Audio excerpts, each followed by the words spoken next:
This news is sponsored by St. Joseph Senior Secondary School, Panapur, Kariyat, Bangra, Muzaffarpur.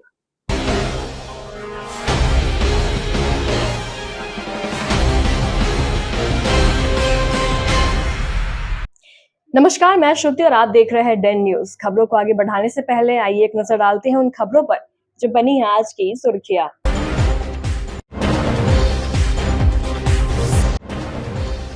Muzaffarpur में एक साथ 4 गाड़ियों में भिड़ंत, महिला समेत 2 की मौत, मच गया कोहराम।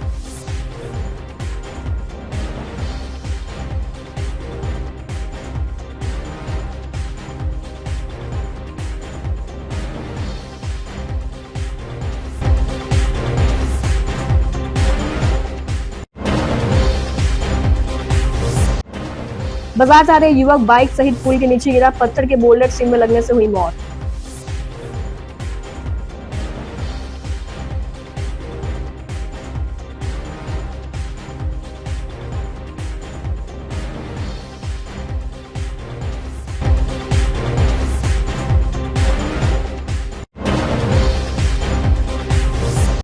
और भारतीय दुल्हन ने थामा श्रीलंकाई दूल्हे का हाथ, मुजफ्फरपुर में शादी की खूब हो रही चर्चा।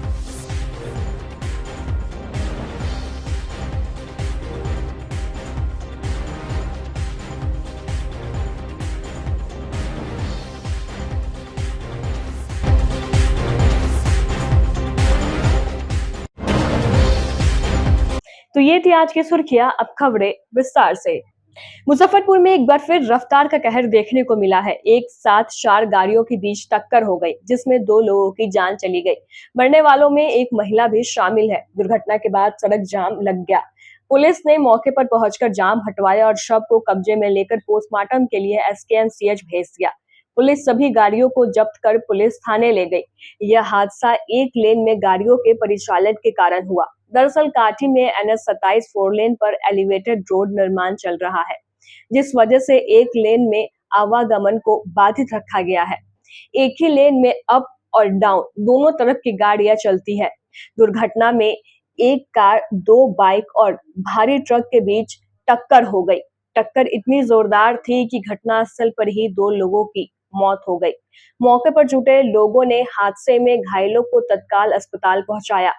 उपचार के बाद उन्हें हायर सेंटर के लिए रेफर कर दिया गया। दुर्घटना की जानकारी मिलते ही काटी थाना पुलिस मौके पर पहुंची और कड़ी मशक्कत के बाद जाम हटवाकर सड़क खाली करवाया। मृतक की पहचान मिठनपुरा थाना क्षेत्र के BMP 6 निवासी MR प्रवीण कुमार सिंह और बैरिया अशोक नगर की रहने वाली नीतू कुमारी के रूप में हुई है। वहीं 3 घायलों का इलाज मेडिकल में चल रहा है। सर अभी फोन हुआ है, सारू हमको फ़ोन किए हैं कि मेरा ऐसे ऐसे काठी पुल पर एक्सीडेंट हो गया है, से नीतू मर गई। बोलो कहाँ जा रहे थे? वो पूरन छपरा जा रहे थे न्योता करने। पूरन छपरा? पूरन छपरा कहाँ पड़ता है? वो मोतीपुर ब्लॉक में पड़ता है। इनका घर कहाँ हुआ? बड़का गांव मोतिहारी जिला में। तो वहाँ से जा रहे थे? हाँ, कोलुआ में रहते हैं ये लोग। क्या जानकारी मिला यहाँ पे आने? सर आगे ट्रक वाला आके ओवरटेक करके मारा है उनको। ट्रक से? हाँ, ट्रक वाला मारा है। मारुति भी है गाड़ी है? हाँ, मारुति भी है। क्या चीज़ से थे? मोटरसाइकिल से। मोटरसाइकिल से जा रहे थे? हाँ, मोटरसाइकिल से। नाम क्या हुआ इनका पूरा नाम? रजनीश कुमार। उनके पत्नी का नाम? नीतू देवी। मर चुके? हाँ, मर चुके लोग तो करा मर गए। पुलिस आया है? हाँ, पुलिस आया। ले गया? हाँ, भेज रहा है पुलिस। मुजफ्फरपुर से काम करने के लिए मोतीपुर के लिए निकल रहे थे। और जो सरकार की नीति जो है वो रोड को खन करके बार बार, उसके कारण जितनी जाम लग रही है, उस दशा में कोई 4 व्हीलर वाली अज्ञात गाड़ी ने आकर के इनको पीछे से पहले कस के ठोका है। उसके कारण इनकी स्पॉट डेथ हो गई, दुर्घटना पे ही मौत हो गई। क्या नाम है इनका? प्रवीण कुमार था इनका। क्या करते थे? ये मेडिकल रिप्रेजेंटेटिव थे रिसलन हेल्थ के, मुजफ्फरपुर के ही। वर्तमान में कहाँ रहते हैं? ये रहते थे BMP 6। किस कंपनी में कर रहे थे? रिसनल हेल्थ के। कहाँ जा रहे थे? ये कांटी जा रहे थे काम करने। काटी जा रहे थे कल, उसी बीच में हो गया। हाँ, 2 की मौत है इसमें, महिला भी मौत है। वो महिला कोई अज्ञात थी, वो हम लोग नहीं जानते, लेकिन हमारे कलीग थे ये। कांटी में भी आज ही की घटना है। वो कपरपुरा जो जगह है वहाँ NH पर एक बस ट्रक दोनों में टक्कर हुई, बस ने टक्कर मारा ट्रक को, और ट्रक के आगे जो दो मोटरसाइकिल सवार थे उसमें से दोनों मोटरसाइकिल सवार इससे क्षतिग्रस्त, उनका मोटरसाइकिल हो गया और 2 लोगों के मौत की बात बताई जा रही है। ये भी बताया जा रहा है कि वो किसी फंक्शन में भाग लेने जा रहे थे जिसमें एक पुरुष हैं और एक महिला है। कारण बस वही जो बस और ट्रक में जो टक्कर हुई है जिससे कि ये दोनों मोटरसाइकिल वाले भी प्रभावित हुए हैं। घायल, हाँ, एक व्यक्ति घायल है, लेकिन 2 लोग तो कि उनकी डेथ हो गई। मुजफ्फरपुर में सड़क दुर्घटना में एक शख्स की मौत हो गई है। मोछा थाना क्षेत्र के मझौली NH 523C के पास की एक मध्य विद्यालय के समीप की ये घटना है। बताया जा रहा है कि मृतक बाइक से मझौली की ओर जा रहा था। इसी दौरान में ओवरटेक करने के दौरान बाइक पुल से नीचे जा गिरी, जिसमें मौके पर ही उसकी मौत हो गई। घटना के बाद मौके पर स्थानीय लोगों की भीड़ उमड़ पड़ी, जिसके बाद मामले की जानकारी स्थानीय पुलिस को दी गई। मामले की सूचना पर पुलिस ने जांच पड़ताल शुरू किया और शव को कब्जे में लेकर पोस्टमार्टम के लिए मेडिकल भेज दिया। मृतक की पहचान बोछा बहलोलपुर गांव निवासी 37 वर्षीय अखिलेश कुमार के रूप में हुई है। घटना की जानकारी के बाद मृतक के परिजनों में चीख पुकार मच गई है। हाँ, ये जो डेड बॉडी है वो पता चल गया है और वो अखिलेश कुमार जो कि बहलोलपुर घाट थाना बोछा के रहने वाले हैं। ये मोटरसाइकिल से जा रहे थे और अनियंत्रित होकर बगल के पुल से टकरा गई, जिसके चलते ये वो असामयिक मौत हुआ है। और हम लोग पुलिस वहाँ पहुँची। घटनास्थल पर पहुँचने के बाद डेड बॉडी को पोस्टमार्टम के लिए भेजा जा रहा है। मुजफ्फरपुर शहर में उस वक्त हड़कंप मच गया जब बीच सड़क पर इंसान का कटा हुआ पैर देखा गया। कटे हुए पैर देखे जाने के बाद मौके पर स्थानीय लोगों की भीड़ उमड़ पड़ी। इससे पूरे इलाके में हड़कंप मच गया, जिसके बाद इस मामले की जानकारी स्थानीय लोगों के द्वारा पुलिस को दिया गया। मौके पर पहुंची पुलिस मामले की जांच में जुटी हुई है। मामला काजी मोहम्मदपुर थाना इलाके के कलमाग रोड की है।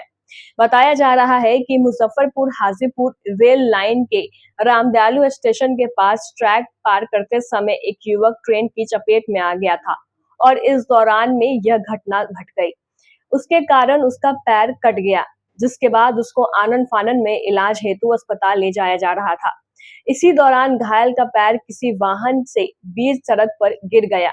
इस दौरान ले जा रहे लोगों को इसकी भनक तक नहीं लगी। अचानक बीच सड़क पर पैर मिलने की जानकारी के बाद आसपास के लोगों में हड़कंप मच गया, जिसके बाद इस मामले की जानकारी स्थानीय पुलिस को दिया गया। मौके पर पहुंची पुलिस मामले की जानकारी ली। इसमें यह पता चला कि युवक ट्रेन से कट गया था और उसका इलाज के लिए ले जाया जा रहा था। इसी दौरान उसका पैर सड़क पर गिर गया।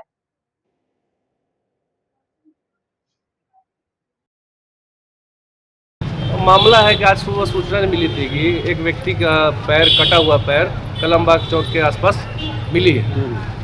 प्राप्त सूचना से अवगत कराते हुए जब सूचना प्राप्त हुई कि ये व्यक्ति की आज सुबह में रामदयालु के स्टेशन के पास पैर कटा था, जिसे स्थानीय लोगों की मदद से उसे SKMC से ले जाया जा रहा था। SKMC से ले जाने के क्रम में उस व्यक्ति का पैर कलमबाग चौक के पास गिर गया था।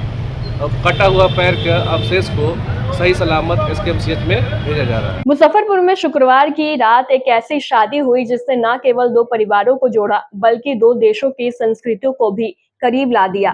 श्रीलंका के कोलंबो से बारात लेकर पहुंचे व्यवसायी परिवार ने पूरे तरह भारतीय परंपराओं को अपनाते हुए दुल्हन के घर में विवाह संपन्न किया।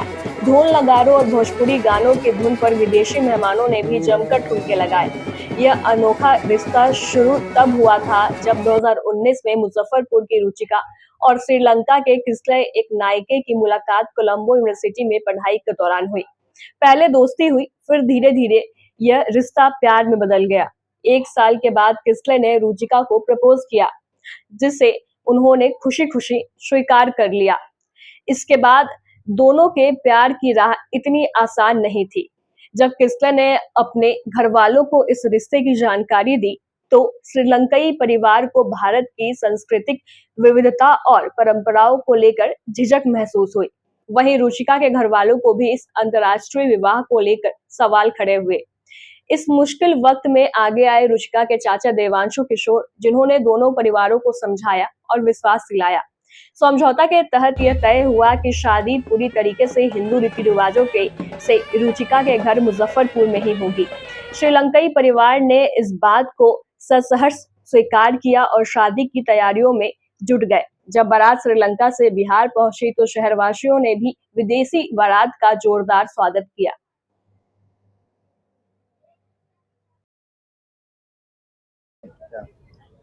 कैसा लग रहा है?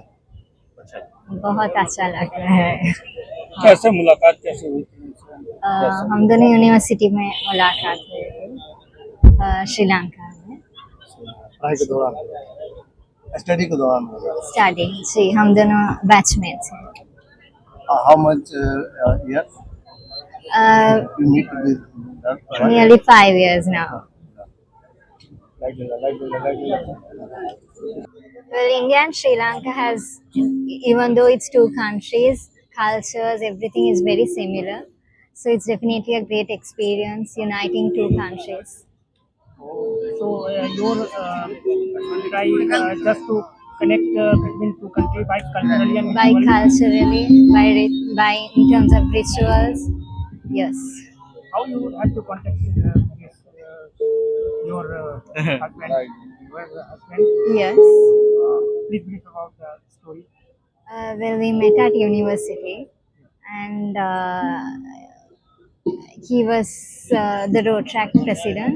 I was also a member of the road track club, and we met from there. Bihar is a great city. I met a lot of. I start over. Bihar is a great state. I was in Muzaffarpur. I met a lot of very nice people. They treated me with respect, and they were very generous to me. With myself and my family, they took care of my family. The city is very beautiful. The state is very beautiful. We visited a lot of places as well, and my family has had a very unforgettable experience in our lives. So thank you, Bihar, for having us. What's your name? हमारी बेटी की शादी है, भतीजी की शादी है, और हमारी भतीजी श्रीलंका में रहती है, और पूरे परिवार का इच्छा था कि भारत के हिंदू रीति रिवाज जो होता है भारत में, वैसे हमारी बेटी की शादी हो। इसलिए हम लोग बिहार में हिंदू रीति रिवाज से श्रीलंका के लड़का लोग श्रीलंका वाले हैं, वो हिंदू रीति रिवाज से शादी कर रहे हैं। तो पूरा पूरा सब लड़का के फादर मदर सब लोग आए हुए हैं। सब शुरू से श्रीलंका में हुई थी। श्रीलंका पढ़ाई सर्विस वही करता था। हम लोग काम है दोनों संस्कृति जोड़ने का काम, दो संस्कृति जोड़ने का काम। भारत श्रीलंका मैत्री संघ जी, बहुत 2 दर्जन से ऊपर। Ask us again, please. How did you decide your son marriage to India? Yeah, so when we initially heard this, so we have doubt, but now when we know the people and we know the full family backgrounds here, so we are very happy now. How can you feel from Bihar? You came to Bihar marriage. How you feel? Yeah, very, very friendly. People are very friendly and they are very helpful. And we have a language barrier is there, but we didn't feel anything because it's like almost we are in this same our country, like it's a hometown. Like now it's a hometown. Yeah, here for like 5 days now. It's almost like hometown. Everyone is helping. Everyone is if we have any issue, helping. Whether we know them or not, they are helping. What is the cultural differences between Sri Lankan marriage and the Indian marriage? Yeah, Indian marriage, of course, it's like a cultural thing, and so it's like a 3-4 days event. Whereas in Sri Lanka, the cultural part is like before marriage there are certain rituals are there, but with the marriage thing, it's like a 2-hour rituals only. Then after that marriage goes on, it's a 1-day affair basically. Then when the groom is going to his house, the homecoming, there's another function there, but no rituals actually. It's like a handover bride to groom's family. Basically, that's That's all. Like there's no rituals. Muzaffarpur के कल्याणी चौक पर शनिवार को भारतीय जनता युवा मोर्चा ने कांग्रेस नेता राहुल गांधी और सोनिया गांधी के खिलाफ तीखा विरोध प्रदर्शन किया। नेशनल हेराल्ड मामले को लेकर कार्यकर्ताओं ने दोनों नेताओं का पुतला दहन किया और उनकी गिरफ्तारी व इस्तीफे की मांग की। मौके पर युवा जिलाध्यक्ष भारत रत्न ने कहा कि नेशनल हेराल्ड मामले में राहुल और सोनिया गांधी के खिलाफ चार्जशीट दायर हुई है। कांग्रेस शासनकाल में इस घोटाले की शुरुआत हुई थी। नैतिकता के आधार पर उन्हें अपनी लोकसभा सीट से तत्काल इस्तीफा देना चाहिए। प्रदर्शन में शामिल भाजपा पूर्वी जिलाध्यक्ष विवेक कुमार ने भी कांग्रेस नेताओं पर तीखा हमला बोला। राहुल और सोनिया गांधी ने जनता का पैसा गलत तरीके से अपनी कंपनी में डाला और उसे बेच दिया। उनके समर्थकों ने सीबीआई कार्यालय में देश के प्रतीक चिन्ह का अपमान किया। यह देश की गरिमा को ठेस पहुंचाने वाला कृत्य है। हम उनकी तत्काल गिरफ्तारी और इस्तीफे की मांग करते हैं। मौके पर पश्चिमी जिलाध्यक्ष हरिमोहन चौधरी, प्रदेश सह मीडिया प्रभारी प्रभात कुमार, राकेश पटेल, आशीष अग्रवाल, परितोष सिंह सहित दर्जनों भाजपा नेता मौजूद रहे। जी, आज भारतीय जनता युवा मोर्चा मुजफ्फरपुर के द्वारा ये राहुल गांधी और सोनिया गांधी का पुतला दहन का कार्यक्रम किया गया था। आज जो है नेशनल हेराल्ड के केस में जिस तरह से इन पर चार्जशीट हुआ है और हमारी पार्टी इनके इस्तीफ़ा की मांग कर रही है, और जिस तरह से ये केस 2010 से ही चल रहा है, जबकि मनमोहन सिंह जी का सरकार था देश में, और अभी जो है आरोप गठित हुआ है, इनको नैतिकता के तौर पर अपने लोकसभा सदस्यता से इस्तीफ़ा देना चाहिए। अगर इस्तीफ़ा नहीं देते हैं तब तक ये विरोध प्रदर्शन जो है पूरे देश में भाजपा युवा मोर्चा भाजपा की तरफ से ये जो है करने का हम लोग काम करें। राहुल गांधी और सोनिया गांधी जिन्होंने नेशनल हेराल्ड के मामले में देश की जनता की संपत्ति को नाजायज़ ढंग से और अपने अधिकार में लेकर उसको बेचना और उसका कमर्शियल करने का जो काम किया है, और अभी सीबीआई और आपको के ऑफिस में जाकर उनके लोगों ने हमारा जो नेशनल चिन्ह है उसको है सो कालीकरण करने का काम किया है। इस देश की गौरव गरिमा को उन्होंने भंग करने का काम किया है। निश्चित तौर पर उनको जल्द से जल्द गिरफ्तार होना चाहिए। उसी गिरफ्तारी के लिए पूरे देश में आज युवा मोर्चा के लोगों ने, भारत रत्न जी यहाँ युवा मोर्चा के जिला अध्यक्ष हैं और हरिमोहन जी हमारे पश्चिमी के जिला अध्यक्ष हैं, और इन सभी लोगों के सामने, हमारे सभी साथियों के सामने आज है तो हम लोगों ने इसका विरोध जताया है। कल्याणी चौक जो हृदय स्थली है मुजफ्फरपुर की, इस हृदय स्थली पर हम लोगों ने विरोध किया है और मांग की है कि जल्द से जल्द इन लोगों की गिरफ्तारी होनी चाहिए। आज राहुल गांधी जी का और सोनिया जी का पुतला दहन किया गया। पूरे देश में दहन हो रहा है, क्योंकि जिस तरह कांग्रेस और कांग्रेसियों ने देश को गुमराह करने का काम किया है हर एक मामले में, तो निश्चित रूप से सारे देशवासी नाराज़ हैं इस बात से।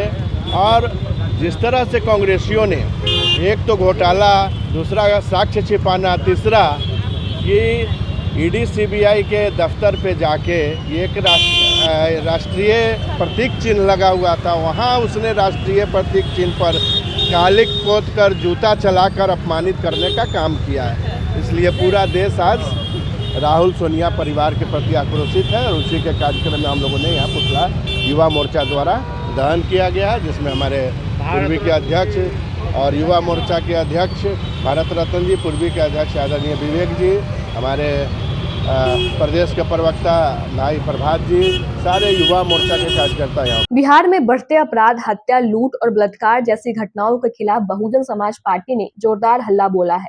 मुजफ्फरपुर के बैरिया स्थित महेश भगत बनवारी लाल कॉलेज में आयोजित जन आक्रोश सभा में बसपा ने 17 सूत्री मांगों को लेकर बिहार सरकार को घेरा। सभा में बसपा के राष्ट्रीय समन्वयक और राज्यसभा सांसद रामजी गौतम ने नीतीश सरकार पर जमकर निशाना साधा। मुख्य अतिथि के रूप में मौजूद बसपा के राष्ट्रीय समन्वयक और राज्यसभा सांसद रामजी गौतम ने बिहार सरकार को आड़े हाथों लिया। रामजी गौतम ने सभा को संबोधित करते हुए कहा कि बिहार में जंगल राज लौट आया है। बिहार में हत्या, लूट और बलात्कार जैसी घटनाएं अब आम हो गई है। नीतीश सरकार कानून व्यवस्था को नियंत्रित करने में पूरी तरह विफल रही है। जनता त्रस्त है और अब बसपा को वोट देकर बदलाव लाएगी। हम किसी भी पार्टी से गठबंधन नहीं करेंगे और बिहार की सभी विधानसभा सीटों पर अपने दम पर उम्मीदवार उतारेंगे। सभा में बसपा के प्रदेश महासचिव डॉक्टर विजेश कुमार ने भी आगामी विधानसभा चुनाव में कुढ़नी सीट से चुनाव लड़ने का ऐलान किया। उन्होंने दावा किया है कि जन आक्रोश सभा की सफलता इस बात का संकेत है कि बिहार में जल्द ही बसपा की सरकार बनेगी। बिहार तो मैं पिछले एक हफ्ते से हूँ, पूरे बिहार के अंदर गांव-गांव और जा रहा हूँ, कस्बे जा रहा हूँ और अभी सासाराम, बक्सर और कैमूर और अरवल, कुर्था से होते हुए आज इधर आना हुआ है मुजफ्फरपुर में आपके जन आक्रोश सभा के अंदर। देखिए, बहुजन समाज पार्टी पूरे प्रदेश के अंदर पूरी ताकत के साथ में आने वाले चुनाव की तैयारी कर रही है। जिस तरह से आपने देखा बिहार के अंदर आज पत्रकारों की भी हत्या की जा रही है। अगर कोई पत्रकार भ्रष्टाचार के मुद्दे उठाता है, कोई ज़मीन के मुद्दे उठाता है, कोई अत्याचार के मुद्दे उठाता है तो उसको संजय झा, मेरी समझ से पत्रकार का नाम है शिवशंकर झा, जिसकी हत्या कर दी गई। तो ये हालात हैं प्रदेश के अंदर। देखिए, पूरा तरह जंगल राज है, गुंडा राज प्रदेश के अंदर कायम है, क्योंकि गुंडे, मवालियों और जंगल राज कायम करने वाले लोगों को ये मालूम है कि अगर हमें कुछ हो भी जाएगा तो हमारे आका पटना के अंदर बैठे हुए हैं, हमें छोड़ने का भी काम करेंगे, जेल से निकालने का काम करेंगे। तो ये जो प्रथा बिहार के अंदर चली आ रही है, इस बिहार के अंदर प्रथा को ख़त्म करना है। तो मैं आप सभी के माध्यम से कहना चाहता हूँ, तमाम हमारे बहुजन समाज के साथ साथ में सर समाज के जो लोग हैं, संविधान को मानने वाले लोग हैं, जो चाहते हैं देश तरक्की करे, गुंडा राज खत्म हो, जंगल राज खत्म हो, तो एक बार बीएसपी को भी मौका देने का काम करें। इसके साथ गठबंधन होगा? गठबंधन किसी के साथ में नहीं होगा। बीएसपी अपने दम पे पूरे सारी सीटों पर चुनाव लड़ने का काम करेगी। वक्त बिल को किस प्रकार देख रहे हैं जो देखिए, वक्त बिल पे अब माननीय सुप्रीम कोर्ट का जो निर्देश मिला है हम उसको फॉलो कर रहे हैं, उस पर हम अभी कोई भी कमेंट नहीं करेंगे। चुनाव लड़ेगा, क्या कुछ मुद्दा रहेगा बिहार? मुद्दा साफ है, जंगल राज है, गुंडा राज है, शिक्षा का मुद्दा है, नौकरी का मुद्दा है। सुशासन की सरकार, सुशासन अगर होता तो संजय झा की हत्या नहीं होती, शासन होता तो अवधेश पासवान की हत्या नहीं होती, शासन अगर होता तो कोमल पासवान की हत्या नहीं होती, मधुबनी बलात्कार नहीं होता, आप औरंगाबाद में बलात्कार नहीं होता, तो कहाँ शासन है आप बताइए। जंगल राज पूरी तरह से कायम है, सरकार पूरी तरह से फेल है जंगल राज को ख़त्म करने में, क्योंकि चूँकि वो खुद ही अपराधियों को बाहर छोड़ रही है तो शासन कैसे कायम होगा। मुख्य रूप से आज लालू छपरा के मुखिया जी शामिल हुए हैं, उसके अलावा सैकड़ों कार्यकर्ता उनके साथ शामिल हुए हैं। पूरे प्रदेश में आप लोग देख ही रहे हैं किस तरह से हत्या, लूट, बलात्कार, अपहरण की घटनाएं लगातार हो रही हैं। उसी के विरोध में हम लोगों ने यह जन आक्रोश महासभा किया था और लोगों ने ठान लिया है, आपने जनसलाप देखा है, इस बार बहुजन समाज पार्टी की सरकार बिहार में बनेगी। हम लोग पूरे 543 सीट पर हर सीट पर अपना उम्मीदवार उतार रहे हैं और बहुजन समाज पार्टी की सरकार बिहार में बनेगी। सांसद भी शामिल हुए हैं इसमें सांसद शामिल हुए हैं, आदरणीय रामजी गौतम जी जो हमारे नेशनल कोऑर्डिनेटर हैं वो शामिल हुए हैं। साथ साथ प्रदेश की पूरी कार्यकारिणी थी और नेशनल लीडर भी सभी शामिल हुए। आप भी चुनाव लड़िएगा। वक्त हो चला है एक छोटे से ब्रेक का। ब्रेक के बाद तुरंत हाजिर होते हैं। तब तक के लिए बने रहिए हमारे साथ और देखते रहिए डन news. Saint Joseph senior secondary school, Panapur, Kariyat, Bangra, Muzaffarpur, affiliated to CBSE 10+2. Co-education. The school maintains a very efficient team of teachers equipped with physics, chemistry, biology, maths and computer lab. Career-oriented classes through counseling from Standard 6. Skill development through yoga, dance and music. Route-wise vehicle facilities available. Separate hostel facilities for boys and girls. School is always ahead in participating cultural, literacy and other similar activities both at city and state level. Our result in boards, IIT, PMT show our effort. Registration for admission is going on. Registration forms available on Lenin Chowk and Jalan Chhapra also. Break के बाद एक बार फिर से आपका स्वागत है। तो लिए बढ़े चलते हैं आपको अगली खबरों की ओर। पश्चिम बंगाल के मुर्शिदाबाद में हिंदुओं पर हुए हमले को लेकर शनिवार को विश्व हिंदू परिषद मुजफ्फरपुर महानगर के द्वारा जिलाधिकारी के माध्यम से राष्ट्रपति को ज्ञापन सौंप पश्चिम बंगाल में राष्ट्रपति शासन लगाने की मांग किया गया। परिषद के महानगर अध्यक्ष रमेश कुमार केजरीवाल ने कहा कि हिंदुओं की सुरक्षा को देखते हुए पश्चिम बंगाल में राष्ट्रपति शासन लगाया जाए, जिससे वहां हिंदुओं की रक्षा हो सके। हम लोग हिंदुओं पर हो रहे अत्याचार के खिलाफ आवाज उठा रहे हैं। अगर अभी आवाज को बुलंद नहीं किया गया तो वहां के पूरे हिंदू खतरे में आ जाएंगे। काटी थाना हाजत में 22 वर्षीय शिवम झा की मौत ने मुजफ्फरपुर पुलिस की कार्यप्रणाली पर सवाल खड़े कर दिए हैं। मानवाधिकार अधिवक्ता एसके झा की याचिका पर एनएचआरसी ने मुजफ्फरपुर के डीएम और एसएसपी को नोटिस जारी कर 18 बिंदुओं पर 6 सप्ताह में जवाब मांगा है। इसमें गिरफ्तारी, पोस्टमार्टम, सीसीटीवी फुटेज, मजिस्ट्रियल जांच और हिरासत में मौत की सूचना न देने जैसे गंभीर सवाल शामिल है। पुलिस का दावा है कि शिवम ने आत्महत्या की, जबकि परिजन हत्या का आरोप लगा रहे हैं। इस मामले में थानाध्यक्ष सहित 3 पुलिसकर्मियों को निलंबित किया गया है। एनएचआरसी और बिहार मानवाधिकार आयोग ने जांच शुरू कर दी है। पूरे मामले पर अधिवक्ता एसके झा ने कहा कि पुलिस हिरासत में मौत मानवाधिकार उल्लंघन का गंभीर मामला है। आयोग हर बिंदु की गहराई से जांच करेगा।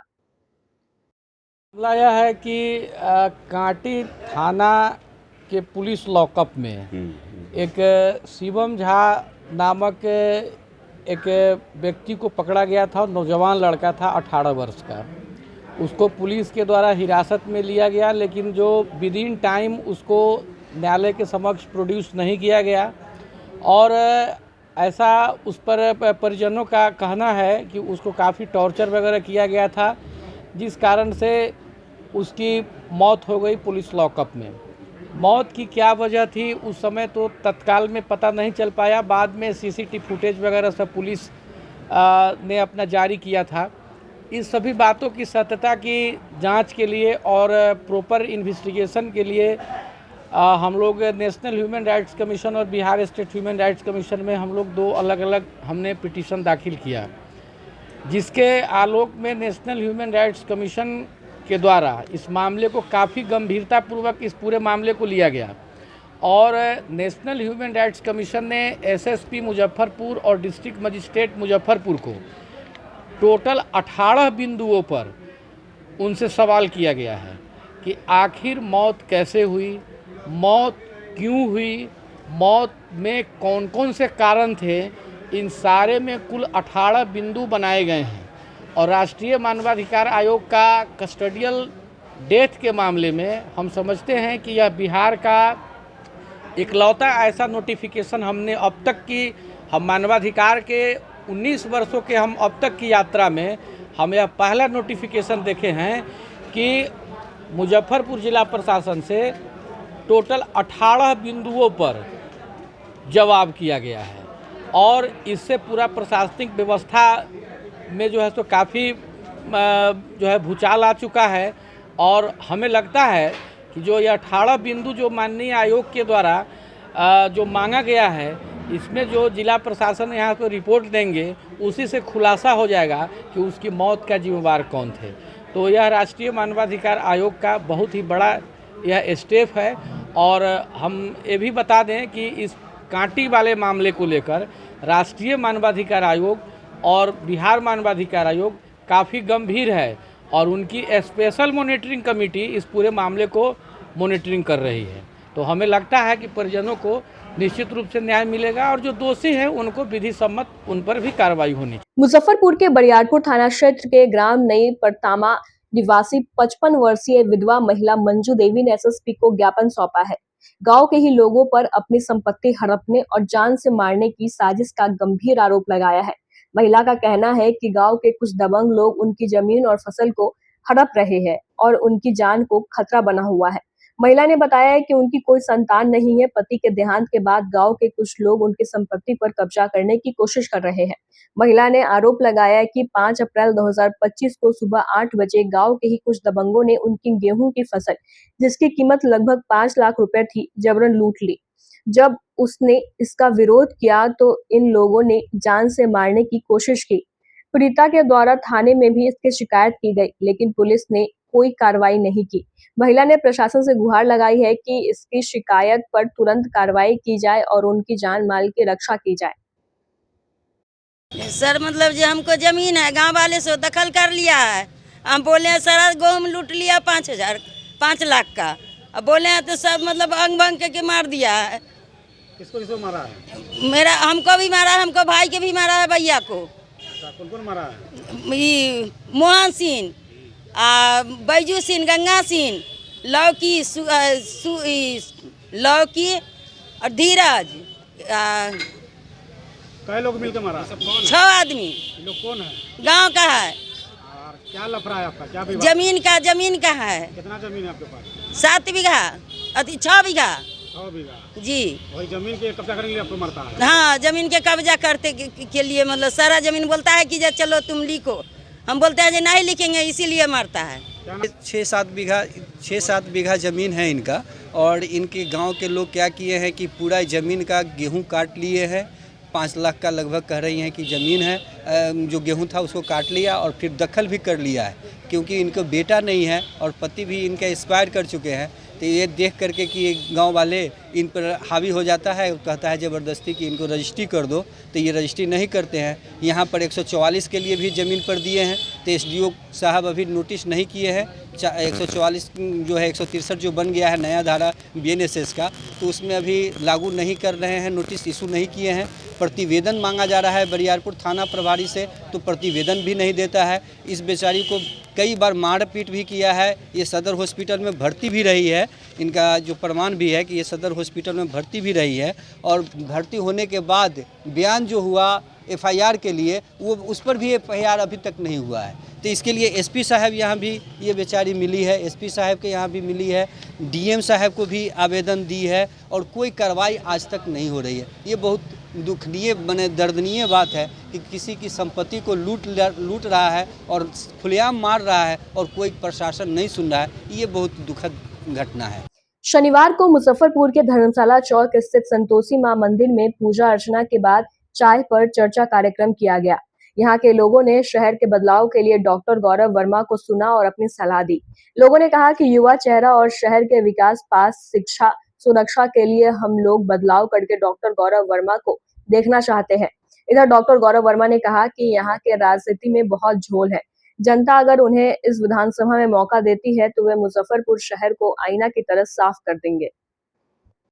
चाय पे चर्चा का 14वां संस्करण आज मुजफ्फरपुर में इस्लामपुर में यहाँ पे संतोषी माता के मंदिर के पास आयोजन किया गया, और उद्देश्य हर गली मोहल्ले में मैं जा रहा हूँ, वहाँ के प्रॉब्लम्स देख रहा हूँ, वहाँ पे प्रॉब्लम्स वहाँ के लोगों से मिल रहा हूँ कि क्या क्या प्रॉब्लम्स है और क्या उसका सोल्यूशन किया जा सकता है। उसी संदर्भ में आज 14वें संस्करण में यहाँ पे मैं इस्लामपुर में इस धरती पर मेरा आगमन हुआ और मैं यहाँ के लोगों से के बीच मेरा संवाद हुआ। काफ़ी लोग कयास लगा बैठे हैं ताकि डॉक्टर गौरव वर्मा किस पार्टी से हैं? मैं मुजफ्फरपुर की जनता की तरफ से आ रहा हूँ, पार्टी का मुझे नहीं पता। आज क्या कुछ चर्चा की है लोगों के बीच में? लोग मैंने अपने वही बेसिक, मैंने हर मन से मैं यही बोलता हूँ कि मैं जो बोलूँगा वो करूँगा, नहीं करूँगा तो इस्तीफा दे दूँगा।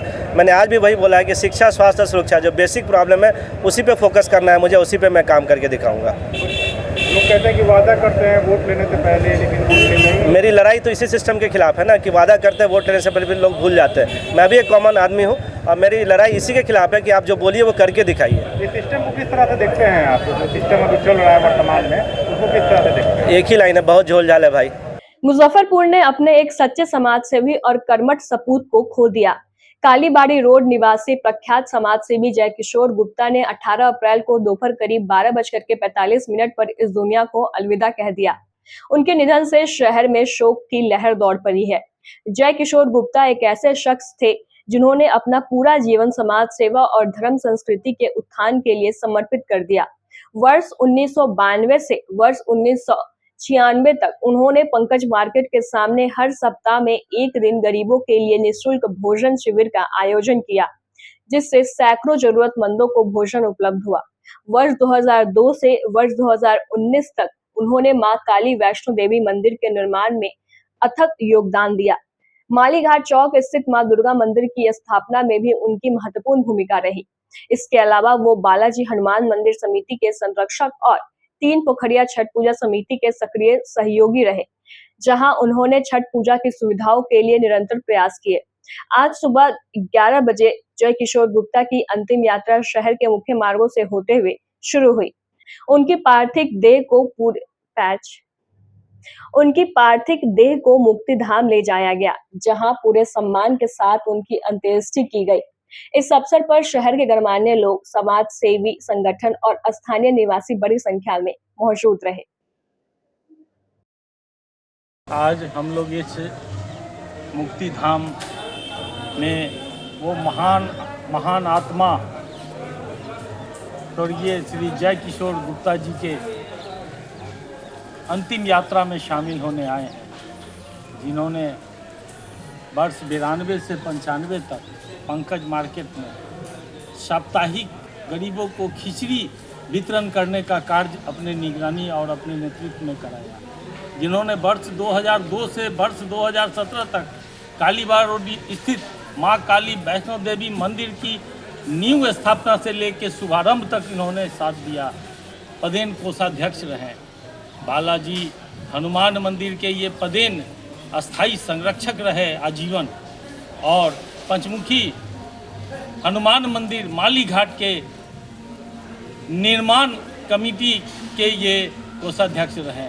और ऐसे महान आत्मा को अंतिम विदाई देने के लिए हम आज इनके बीच आए हुए हैं। ये 78 साल के थे और अचानक हृदय गति रुकने से ये काल कलवित हो गए।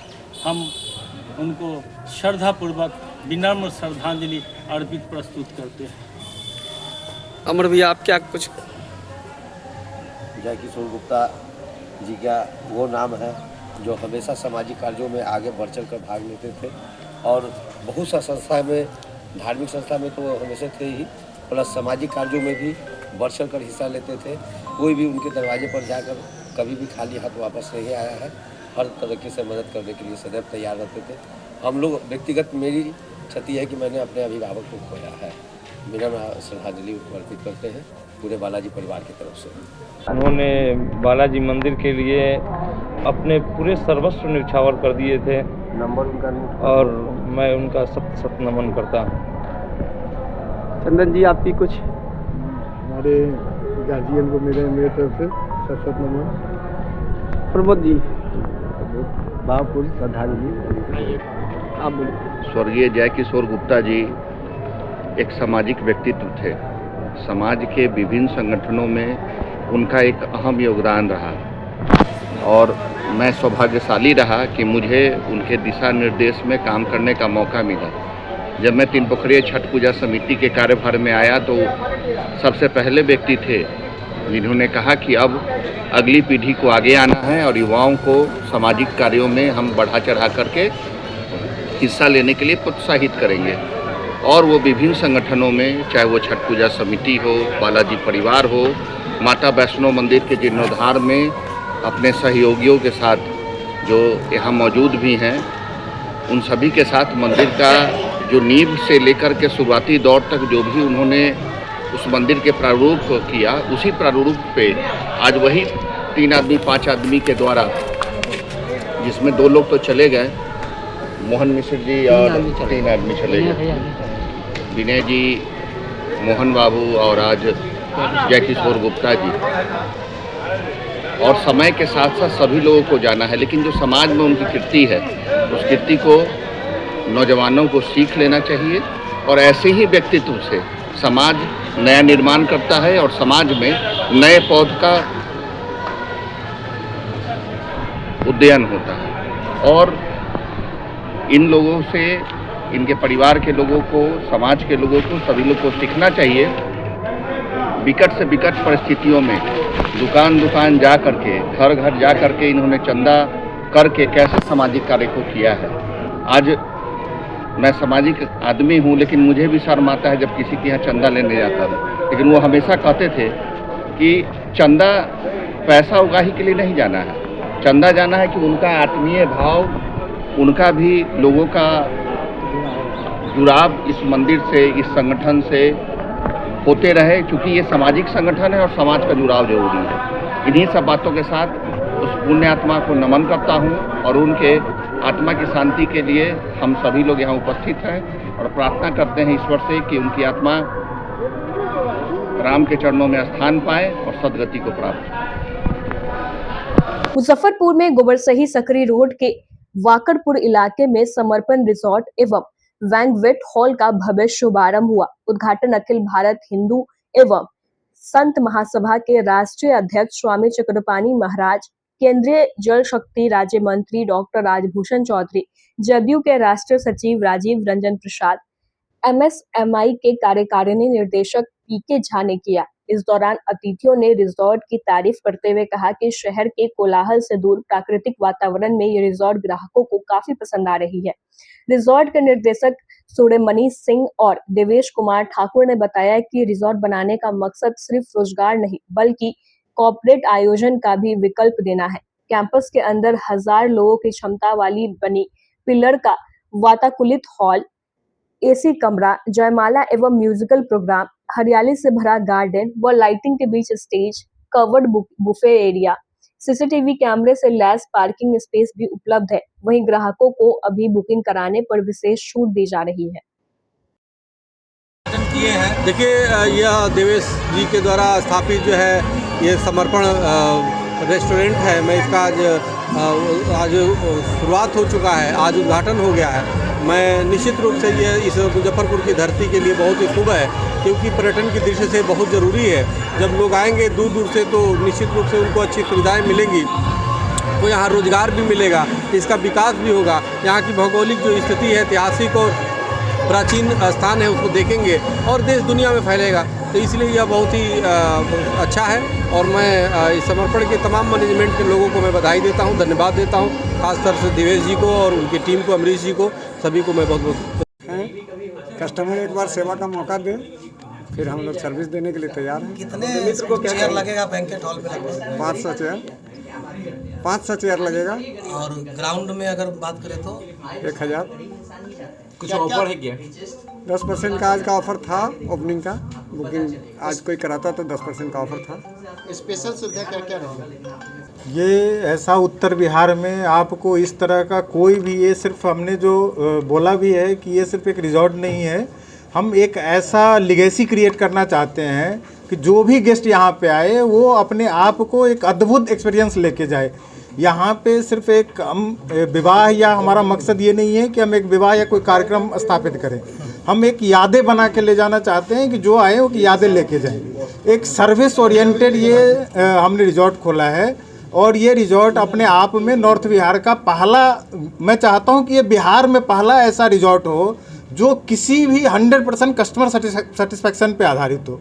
हमारा 100% है कि हम जो भी कस्टमर से फीडबैक लेंगे और उसको इम्प्लीमेंट करेंगे और एक सिंगल कस्टमर हमारा कोई भी इधर से कोई नाराज होके ना जाए। व्यवस्थाएं क्या क्या है, क्या क्या कुछ है? यहाँ पे आपको जितनी भी होनी चाहिए सारी लग्जरी रूम है हमारे पास, पार्किंग के मतलब एम्पल जो है हमारे पास व्यवस्था है, लग्जरी बैंक्वेट हॉल है जो मेरे हिसाब से बिहार में इस तरह का कोई लग्जरी इस तरह का बैंक्वेट हॉल नहीं है, फुली एसी है। और सबसे बड़ा है कि हम इसको और भी विस्तार देने जा रहे हैं, हम इसमें 30 से 35 रूम और ऐड कर रहे हैं अगले 5-6 महीने में। उसके साथ साथ हम कितने एकड़ में ये है टोटल? ये टोटल 1.5 एकड़ में बना हुआ है और हम इसको एक्सपेंड करेंगे और 1.5 एकड़ में हम एक्सपेंड करेंगे, जिसमें हम स्विमिंग पूल, उसके बाद हम इसमें कॉन्फ्रेंस हॉल, लग्जरी रिजॉर्ट और ये बिहार का, नॉर्थ बिहार का पहला प्रेसिडेंशियल सूट होगा जो हम यहाँ पे लॉन्च करेंगे। क्या होगा, आकर्षण केंद्र क्या होगा? ये आकर्षण केंद्र ये हम एक्चुअली सर्विस ओरिएंटेड, हमारा कमाई का कोई इसमें बहुत ज़्यादा हमारा ये नहीं कि हमें कमाना है, हम सर्विस ओरिएंटेड बनाना चाहते हैं कि अपने बिहार के लोग कोई बाहर से आए या कहीं और जाए, ये बिहार में पैसा खर्च करने के बावजूद भी किसी को सर्विस नहीं मिलता है। आप जाते हैं तो हमारा फोकस सिर्फ सर्विस है यहाँ पे कि हम ये यादें लेके जाएं। समाज में डिफरेंट टाइप्स ऑफ लोग रहते हैं, लो बजट जो कस्टमर है उनके लिए क्या सुविधा है? वो सब कुछ हम लोग कंसीडर करेंगे। एक बार हमने आज इनॉग्रेट हुआ है, हम सारे कस्टमर के लिए ओपन है, हमारा रिजॉर्ट सारे कस्टमर के लिए ओपन है, हम सारा कंसीडर करेंगे। खबरों में बस इतना ही, कल फिर मिलेंगे कुछ नई खबरों के साथ, तब तक के लिए हमें दीजिए इजाजत, नमस्कार। Saint Joseph senior secondary school, Panapur, Kariyat, Bangra, Muzaffarpur, affiliated to CBSE 10+2. Co-education. The school maintains a very efficient team of teachers equipped with physics, chemistry, biology, maths and computer lab. Career-oriented classes through counseling from Standard 6. Skill development through yoga, dance and music. Route-wise vehicle facilities available. Separate hostel facilities for boys and girls. School is always ahead in participating cultural, literacy and other similar activities both at city and state level. Our result in boards, IIT, PMT show our effort. Registration for admission is going on. Registration forms available on Lenin Chowk and Jalan Chhapra also.